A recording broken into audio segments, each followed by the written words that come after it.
here that is quite loud, just an FYI.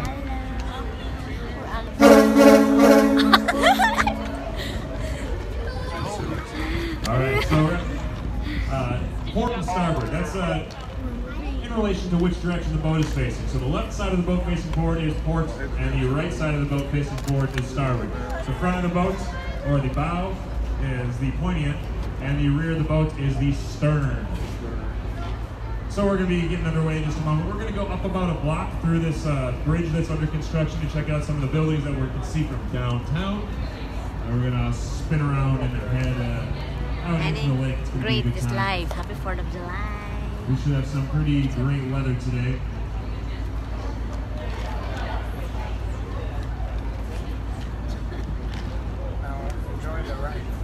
So Milwaukee is a city of water. We've got a wonderful Great Lake Michigan, as well as 3 awesome rivers that run through Milwaukee. And they certainly helped to build Milwaukee as a industrial city in the late 1800s. Of course, we also didn't really treat the river with the respect that it gave us, I suppose. We certainly abused it.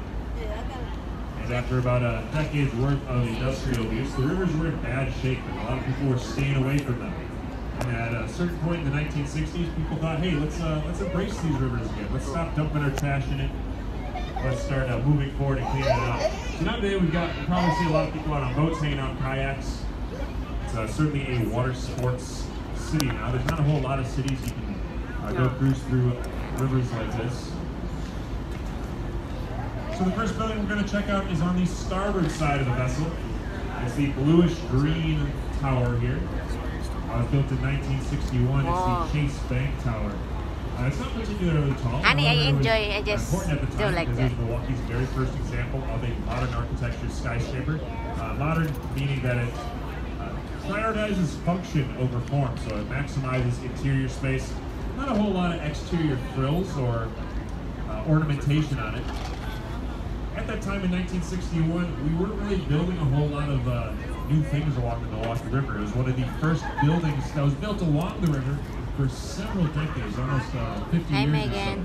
So it was a step in the right direction for re-embracing Milwaukee's rivers.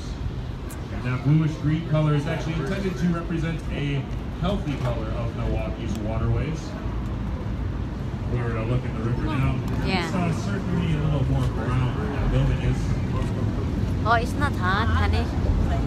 Next building I'm going to point out is one of my favorites on the Milwaukee skyline. It's up to the north on the starboard side, up the river, right in the middle of our view. That brown building with the green pyramids on top of it, that's the Milwaukee Center, which was built in 1988. That's actually was at the time a modern representation or interpretation of Milwaukee City Hall.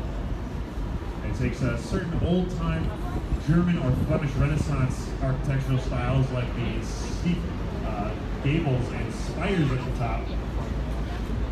It's certainly Oh my God, the sun. Well, I think so. It's certainly got a little bit of a London in the 80s look to it. I know that's not for everyone, but I think it's one of the more interesting buildings to check out on our skyline. And while we're down here, I gotta point out the building. Also off to the starboard side, it's a large white building done up in a very classical style. That's the former Gimbel's department store building. The oldest section of that building was built in 1902, and it was the first location of the Gimbel's department store in the Midwest. It's actually 4 buildings tied together in a neoclassical facade on the exterior with those big fluted columns. And that was certainly a sign of the times to your reflection your industrial prowess was to build a big classic style building that's certainly fallen out of fashion at this point.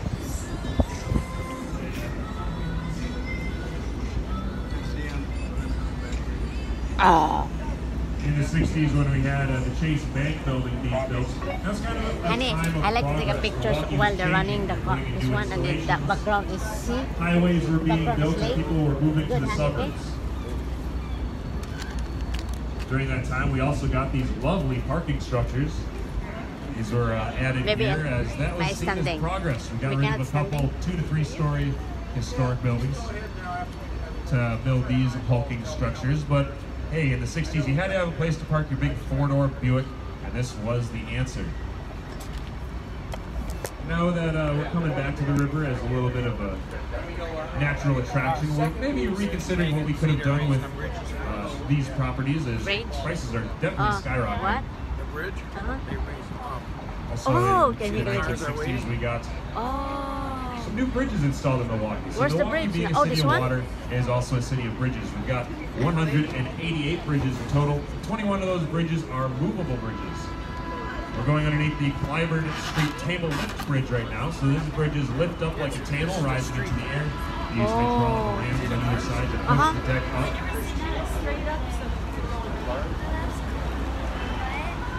They only lift Oh, up that's so the high, bridge, so you right, can only Danny? fit a certain That's the size bridge boat on up? them. We're about the biggest vessel you See can that fit one down in there? here. It's going up now.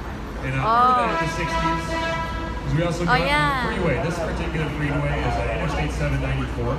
If you look on both sides of the bridge, we have height markers telling us how much clearance we have underneath the bridge. It's not telling us the depth of the water, but how much room is underneath the bridge.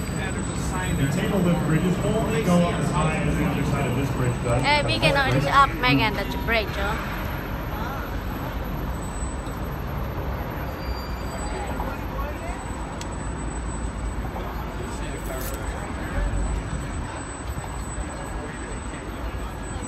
So we're going on another one of these table lift bridges. This is the St. Paul Street Bridge. The table lift bridges replaced outgoing vestibule style bridges, and we'll get to see a few of those as we make our way down the river. Megan, say hi. Hi, Cherry. But these table lift bridges were installed in the 1960s. And although That's my they're a sister. variation of a And version hi, of bridges Ann. you can see pretty much anywhere in the world. These table lift bridges were designed and engineered right here by Milwaukee engineers for use in our city. They were designed to fit within a mid-century modern design aesthetic that was trying to be achieved by Milwaukee at the time. They're kind of sweeping some of their old industrial past under the door. That's cool. Now, of course, we're starting to embrace some of that industrial past, but understand some of its shortcomings. Oh, we still have these bridges. They're kind of cool. They don't even look like movable bridges when they're all the way closed. That was kind of the idea. They were supposed to be sleek and stylish.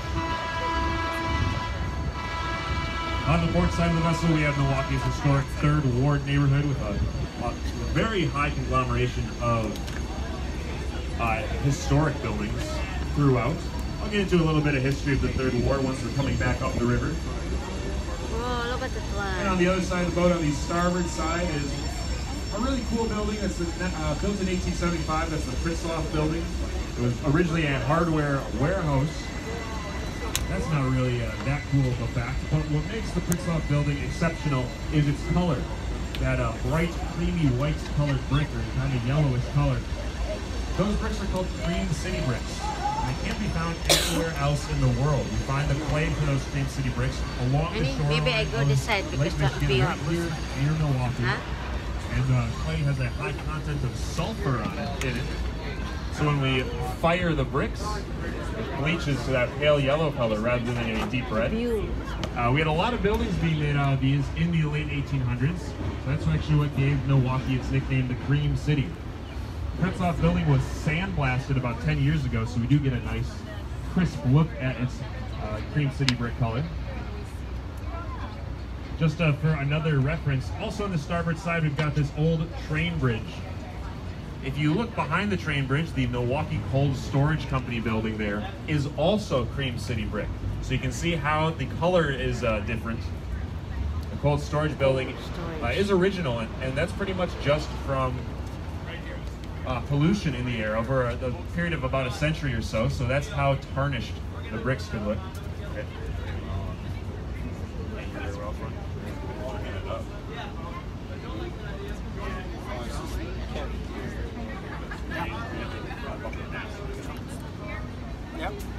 It's old, honey. That bridge itself was built in 1903 by the Milwaukee Road Rail Line, that railway trust there. It's an example of a bobtail style swing bridge, which is actually a pretty rare model of bridge. That one's 230 feet long and swings asymmetrically to open up like a door.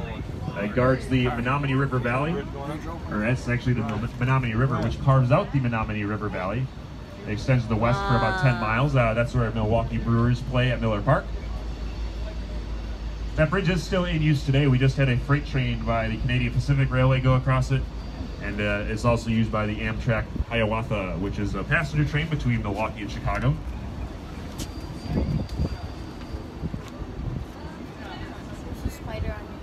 Opening up in front of us is the Water Street Bastille Bridge. Bastille bridges are among the most common styles of moving bridges that we're going to see anywhere in the world, really.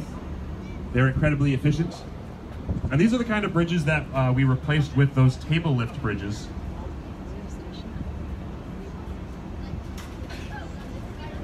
These were seen as a industrial era eyesore. I think they're pretty cool though. So part of the reason why these are so popular is because of how balanced they are. A bastille loosely translates into seesaw or teeter-totter and refers to how the bridge operates. There's several hundred concrete blocks underneath the road deck where we can't see. And like a seesaw, they balance with the bridge leaves, opening them up. They're so well balanced that you could use gravity alone to open them up, but it'd be really slow. So we assist them with a 30 horsepower electric motor per leaf.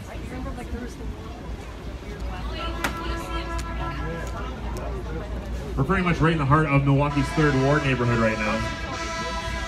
And although the 3rd Ward is quite historic, most of the buildings that we can see all around us are not historic. These are all relatively new. They've been built within the last 20 years or so. They're pretty much all new residential spaces and condos right along the river.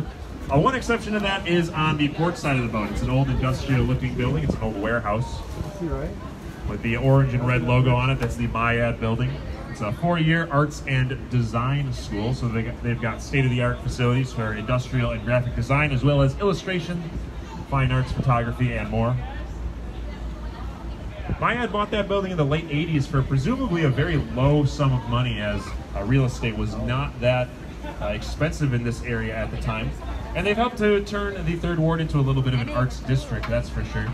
We've got art supply shops and art galleries all over the neighborhood. We also have a theater center on Broadway Street, so definitely trying to stimulate culture a little bit here in the 3rd Ward. It's one of its big calling cards for tourism as well.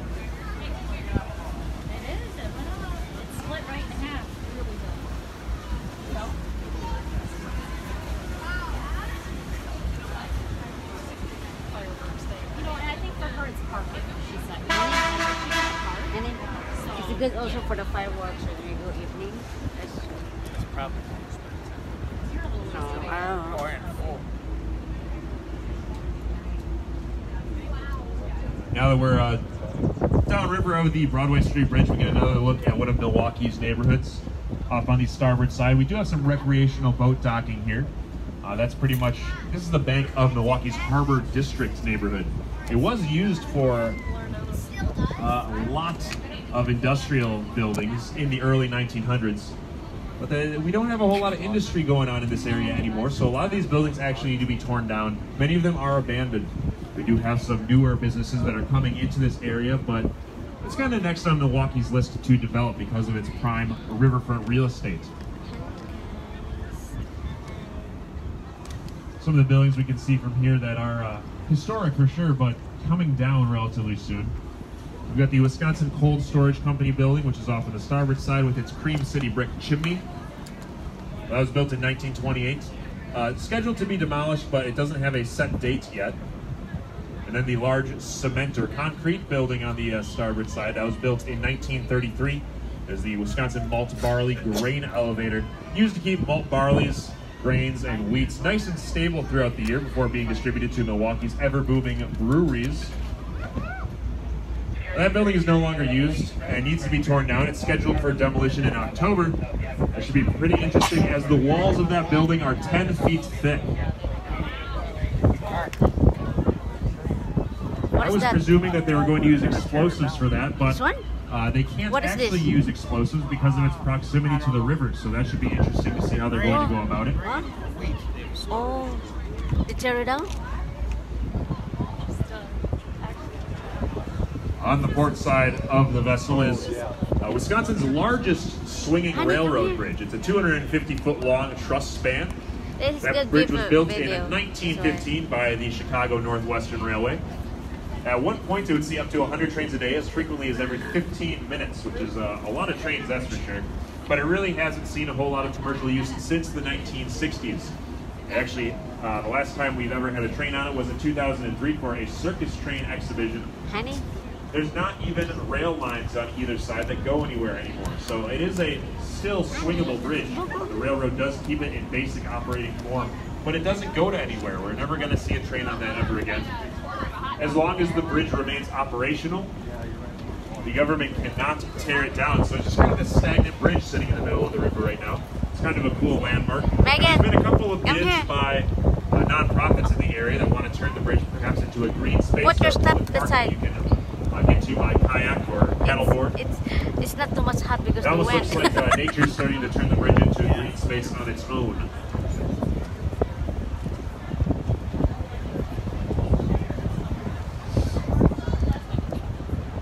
So we're reaching where pretty much the end Let's get of so the that I Milwaukee can hug River you. and the Menominee River. We're on both technically right now.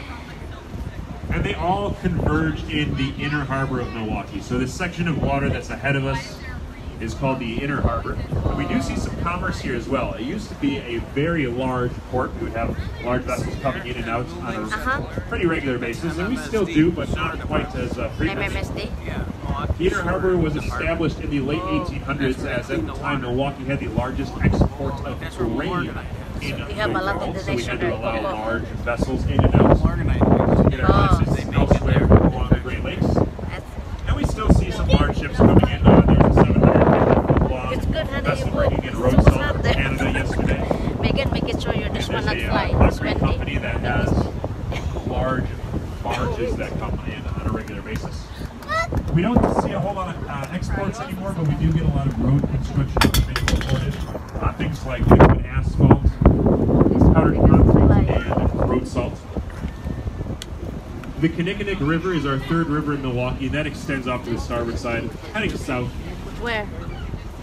Oh yeah, We because it's might fly, see a Megan. little bit of that on the way up, but that's pretty much the working end of the Milwaukee River. No, all the way no, south. that's not. That's mine. We're heading east now, heading out to Lake Michigan. Now you're going out to Lake Michigan. I want to take This section pictures. of That's water why. that's taking us out to Lake Michigan. Oh, the It's called the lake. Straight Cut, and In it the was bus. artificially dredged. So Because we it's made lake. that. It's something Us like humans no made that. buildings. Dredged Only is a sea. fancy word for saying underwater digging. Okay.